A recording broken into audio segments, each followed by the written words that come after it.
So let's first determine some of the more obvious relationships, and let's start with one-to-many relationship. So for example, country. Each author comes from just one country, however, one country can have many authors. Hence, the one-to-many relationship. To put this relationship into our classes, we will need to place so-called navigational properties in them.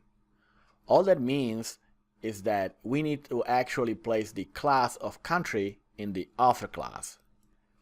So we will have the properties for ID, first name, last name, but we will also have a class country in the author class. This will create the necessary relationship between author and country tables for the entity framework.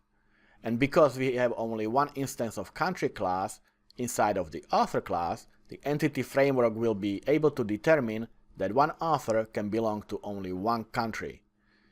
So now we need to tell entity framework that one country can have many authors, and to do that, we will place a collection of authors into the country class. So country will have ID, name, and a collection of authors. In other words, since it is a collection, it means that the country can have many authors, not just one. And this way we created a one-to-many relationship pattern between author and country classes. Similarly, we can create a one-to-many relationship between a review and reviewer. One reviewer can write many reviews, but one review can have only one reviewer. So we place a single instance of a reviewer class in the review class. So review will have ID, headline, review text, rating, and a single instance of reviewer class.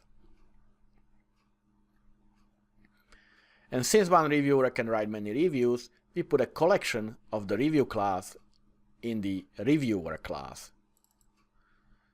So it will have ID, first name, last name, and reviews.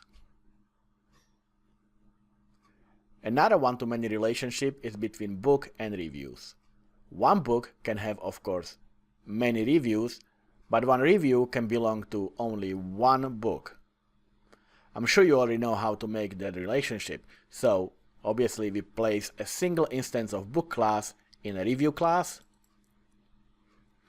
So the review will not only have reviewer but also a single class of book. And of course we put a collection of reviews in the book class. So book will have ID, ISBN, title, date, and collection of reviews. Alright, so let's put this into a code.